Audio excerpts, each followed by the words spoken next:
So can the United Nations be reformed? And if so, how? Secretary General candidate Vuk Jeremic stays with the show to talk about his candidacy and your proposals for change.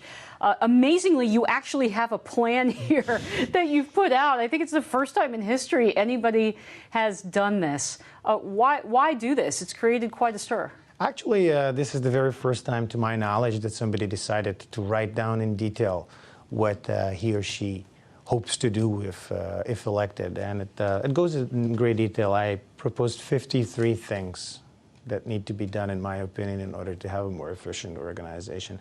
The reason why some people have been shying away from doing it is that it is difficult not to annoy at least someone when you write things down.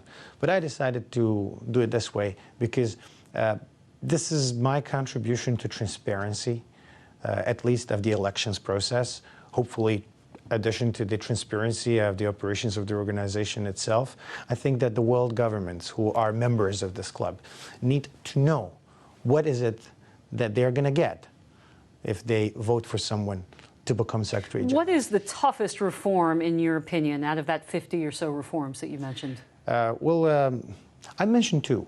One is to do with increased accountability and transparency of the Secretariat itself. It's a very big beast, if you like, and it's instinctively opposed to the reform of itself. So the next Secretary General is going to have a tough job changing it. And the second is in the field of peace and security. I think that peace and security is becoming increasingly part of our everyday's life, peace and security related issues.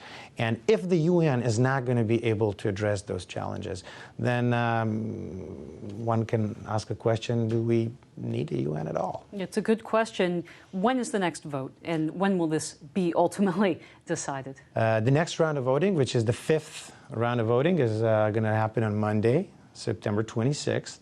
And then in the first week of October, the 6th, and I'd say crucial round of voting is going to happen. Crucial because the permanent members of the Security Council are for the first time going to have a chance to express their potential displeasure with some of the candidates, and those guys, the P5, they have the right to veto. That's right, they matter. We've endorsed you for full transparency in an editorial called Who Will Run the UN? It's up on WSJ.com. We hope you'll join us again soon. Secretary General candidate Vuk Jeremic, thanks very much. Thanks a lot.